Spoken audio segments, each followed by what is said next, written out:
a practical aspect. And there are people who definitely are going through a difficult time, who get sick, and who seems like an only output in life is, you know what, I better end it before, because this is life not worth living. And that's what it comes down to every time. It's not worth living like this. Right. Now, from the practical point of view, what do you guys think about that?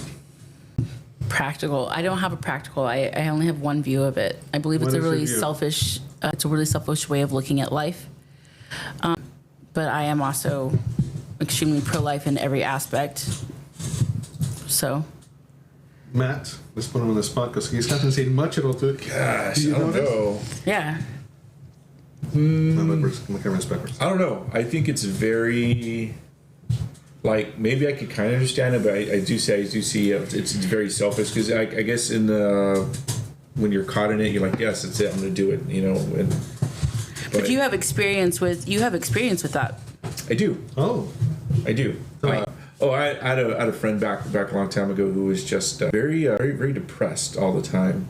You know, he was a former bandmate, and one day he decided, I'm just gonna take my life, and he did it. You know, young guy, very talented, very talented guy. Left behind a son, and you know, it was happened.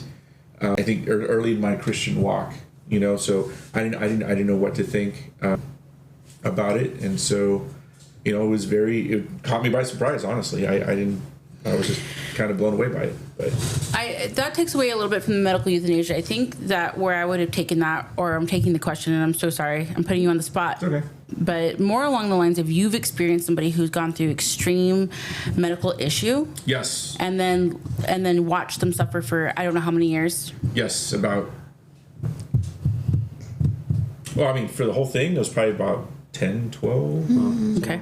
Wrong time, but 8 was kind of like in remission. So, yeah, I mean, I do experience that. Like, it's a question like, would I have supported if you wanted to do that? Right. Or at the time, not being a believer, yes. Right? Not being a believer, I would understand that because I wasn't a believer then. You know?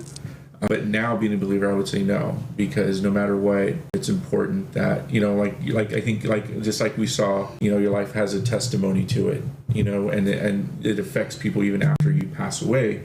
You know, your testimony speaks a lot, and that life speaks a lot. So, okay.